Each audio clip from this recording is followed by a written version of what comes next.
used to tell me I was building a dream, and so I followed the mob.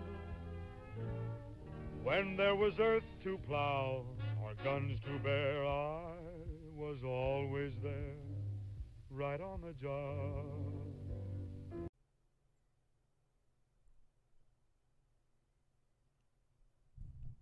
Welcome back, A-Pushers. This is Mr. B History with another episode. This time we got Great Depression, Part 2. How you feeling? Still depressed? Well, don't worry. By the end of these notes, we're going to get you right out of here. Won't be depressed for that long. Let's get to it. This is the second recording after a little bit of mishap. But you know what they say? It'll be better the second time. So, Great Depression, 1929, 1939. Here we go. We're going to start off with opponents of the New Deal. Opponents mean people who don't like the New Deal. You got the liberal critics. So they say the New Deal doesn't do enough. The socialists and extreme liberals criticize the New Deal for doing too much for business and not enough for poor people and ethnic minorities, women, and the elderly. On the other side, you have the conservative critics. They attack the New Deal for giving the federal government too much power. You're doing too much, kid. They accuse the New Deal of being borderline communism. Ooh. Business leaders were mad about number 1, increased regulations, 2, a pro-union stance, 3, deficit spending, which is borrowing money to pay for programs. Deficit spending. They formed the American Liberty League. Demagogues used the radio to appeal directly to people. The most famous demagogues were Father Coughlin and his evil conspiracies, Dr. Townsend, who promoted economic security for the elderly, and Huey Long, who had a redistributing wealth program. We're going to get into those opponents in the next slide. Boom. Here we go. New Deal opponents continued. Father Charles Coughlin was a Catholic priest. He created the National Union for Social Justice. He was very, very, very popular. Millions of people listened to him on the radio. But he became fascist and anti-Semitic, and so the Catholic Church stopped him from broadcasting. Dr. Francis Townsend proposed a secure income for retired people. FDR liked this idea and used it for his part of his plan for Social Security. Let's go. Huey Long. Huey Long was called the Kingfish. He was probably the most serious challenge to FDR. And he was very, very popular. His Share Our Wealth program promised a minimum annual income of $5,000 to every American family, paid for by taxing the rich. And who doesn't like taxing the rich? It was a proposed 100% tax on anything over $1 million, so you could make up to $1 million. But if you made anything more than $1 million, the government took all of it. So basically, it was essentially a cap on earnings at $1 million. But do you really need more than $1 million to live? I don't know. That's a great question. Hit me up in the comments. Do you think you need more than $1 million? Or is this a good idea to cap out income at $1 million? It seems very economically equal. And then the other challenge, BTW, Huey Long gets assassinated. So it turns out that FDR doesn't really have to worry about him anymore. But he does have to worry about the Supreme Court, which ruled the NRA and the AAA as unconstitutional. This made FDR really, really mad. So he came up with a plan, a court reorganization plan in 1937. FDR proposed to add an additional justice for every current justice that was older than 70.5 years. Random. Seems very strange, 70.5, so random. It would have allowed FDR to appoint 6 new justices, ! Bringing the number up to 15 instead of 9, which it is now and was back then. Critics called it a court-packing scheme. Reaction. Both Republicans and Democrats were outraged. They were definitely outraged. The executive branch was tampering with the checks and balances system. They accused FDR of trying to become a dictator, an evil dictator, someone who tries to take all the power and take it away from Congress and take it away from the judicial branch and put it all in the executive branch. The court-packing scheme was rejected by Congress. The aftermath. The Supreme Court didn't rule any other legislation unconstitutional, and FDR remained popular with the people, but he didn't try to tamper with the Supreme Court anymore. The rise of unions. The National Industrial Recovery Act and the Wagner Act boost union membership. The formation of the CIO in 1935. The CIO is the Committee or Congress of Industrial Workers. It started off as the Committee of Industrial Workers when it was part of the AFL.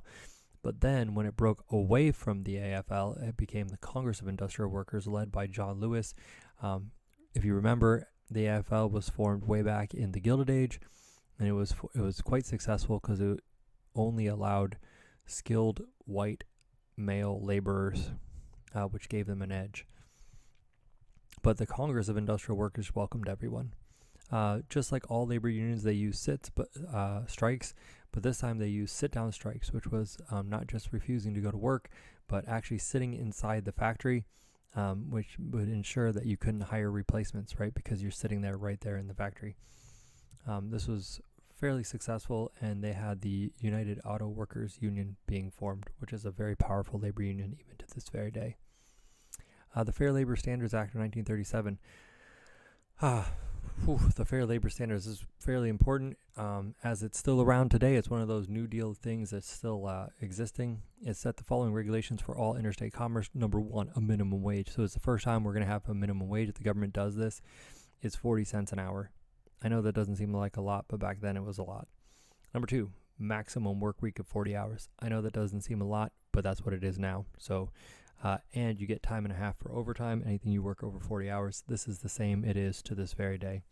And then number three, restrict hiring of anyone under the age of 16, which is effectively the end of child labor. Again, this is pretty much where we are right now, that, there's restrictions on interstate commerce, no child labor. So, yeah. Remember, the progressives tried to do this, but they were ruled unconstitutional, so they used mandatory public education to get kids out of factories. FDR just does it with the Fair Labor Standards Act. The last phase of the New Deal. Oh, we're almost finished. The recession. So the Roosevelt recession in 1937 and 1938, there is an economic downturn within an economic downturn.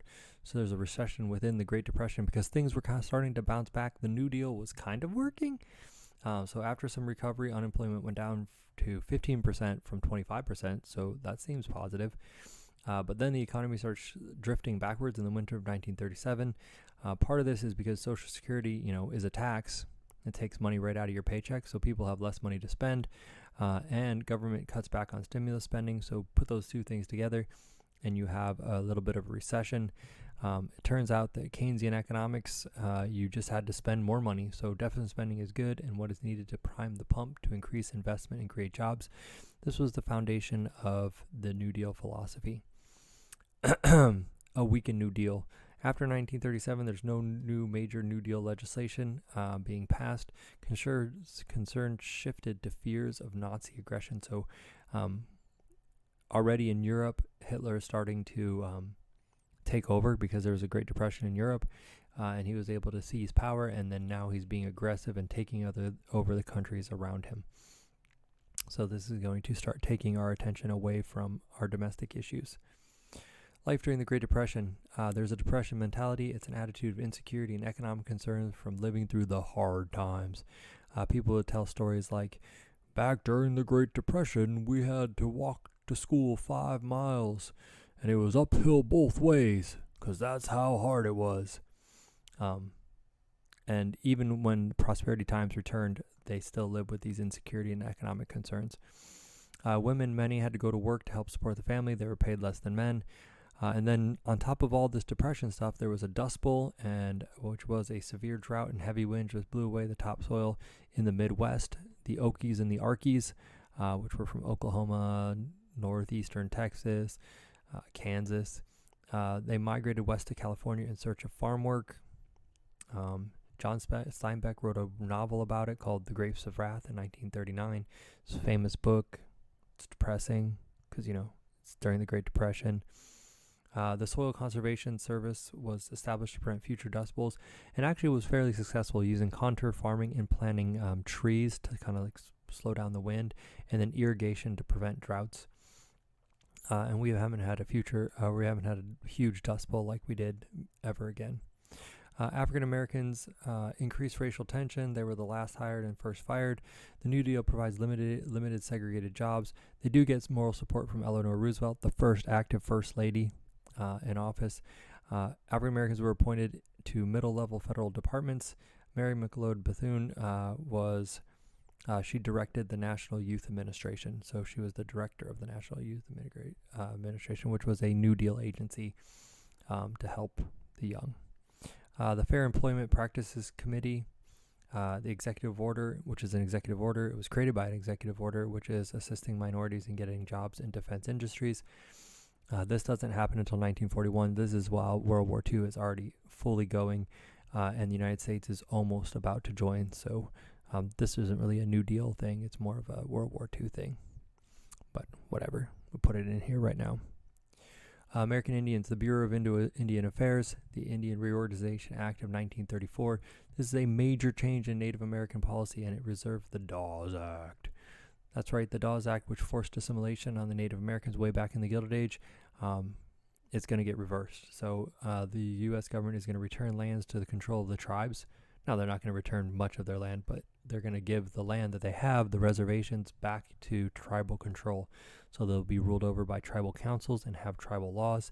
And they supported the preservation of Indian culture, so they're going to allow the Native Americans to speak their own language and dress how they like. Mexican Americans, they suffered discrimination during the Great Depression.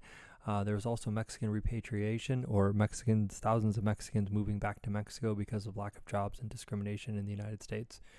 So that gets thrown in with American Indians, but we didn't know where else to put it. The lasting legacy of the New Deal. So after all is said and done, what's still around, right? So it forever changed the role of the federal government from laissez-faire to being an economic regulator, a welfare provider, and a job creator. We'll get to each one of those. So economic regulator, the government regulates the U.S. economy. Two prime ways it does this is through the FDIC, which insures banks. So it's the Federal Deposit Insurance Corporation that insures your money in the banks to make sure that banks won't fail. Or the banks could fail, but you won't lose your money. And then the SEC, which is the Securities and Exchange Commission, which monitors the stock market and makes sure that the stock market doesn't crash. Welfare provider. Welfare means taking care of people, and Social Security is a prime example of how now the federal government takes care of people. So social means people, security means safety. The government is responsible for the social welfare of its citizens. Social Security. And then job creator, it's the job of the U.S. government to make sure that you have a job. The growth of the government bureaucracy, that means government jobs. The number of federal employees increased from about 500,000 in 1933 to more than 3.5 million in 1945. That's crazy! Deficit spending. To pay for all this, the government gets into the habit of spending more money than it takes in. This is known as deficit spending, and boy, do we do it like crazy during the New Deal, and then even more during World War II. And then we don't stop there. We just keep spending. And that's why we have a national debt that's like trillions and trillions and trillions of dollars. World War II ends the Great Depression. Yay! And that is the end for now. So until next time, A-pushers.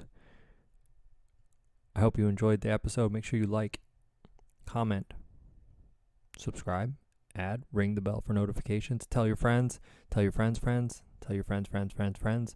Let's keep it going. And until next time, this is Mr. B History saying, keep getting that knowledge.